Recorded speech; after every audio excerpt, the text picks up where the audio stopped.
Doctor Sreevarma ஆயுள் தரும் ஆயுர்வேதா அறுவை சிகிச்சை இல்லா குணம் ஆயுள் கால நிவாரணம்.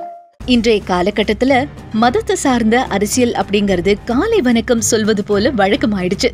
அதுலயும் மதம் சார்ந்த பண்டிகைகள் வந்தா போதும் சின்ராச கையிலேயே பிடிக்க முடியாது.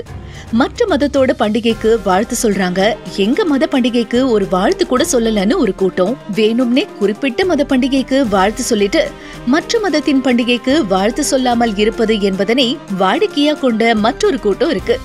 இவங்களுக்கு இடையில மாட்டிட்டு முழிக்கிறது தமிழக மக்கள் தான். இது ஒரு புறம் இருக்க, புதுசா அரசியல்ல என்ட்ரி கொடுத்த விஜய் எதுக்கு வாழ்த்து சொல்லணும், எதுக்கு வாழ்த்து சொல்லக்கூடாது என்பதனை போன்ற வரைமுறைகள் வைத்திருப்பாரு போல.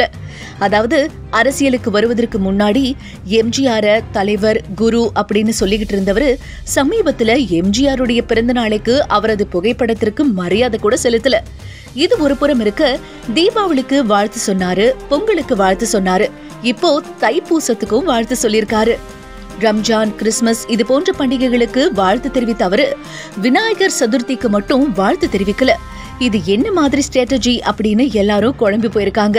இதுல உண்மையிலேயே அரசியல் ஏதாவது இருக்குமா, இதெல்லாம் விஜய்க்கு தெரியலையா அப்படின்னு ஒரு தரப்பு மக்கள் புலம்பிட்டு தான் இருக்காங்க.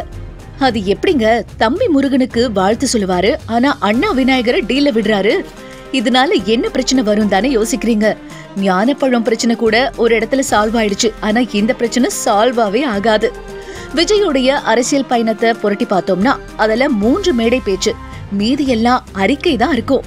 அந்த அறிக்கையில 10/11 எல்லாத்துக்கும் வாழ்த்து சொல்லி எல்லாத்துக்குமான தலைவரா இருக்க வேண்டியது தானே. இத நாங்க சொல்லலங்க, மக்கள் யோசிக்கிறாங்க. டாக்டர் ஸ்ரீவர்மா ஆயுள் தரும் ஆயுர்வேதா அறுவை சிகிச்சை இல்லா குணம் ஆயுள் கால நிவாரணம்.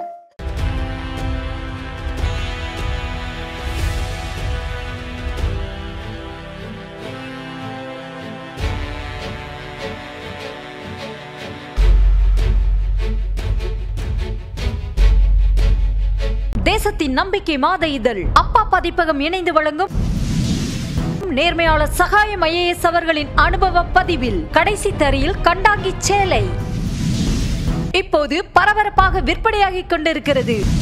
புத்தகத்திற்கு உடனே அழையுங்கள் 701002 9823 9315 77173 மற்றும் 892591 17667. கடைசி தரியில் கண்டாங்கி சேலை. குறைவா மதிப்பீங்க மிஸ்டர் நிவாஸ். லஞ்சம் தவிர்த்து நெஞ்சம் நிமித்தி வாழ்ற போலீஸ்காரங்க தமிழ்நாடு காவல்துறை.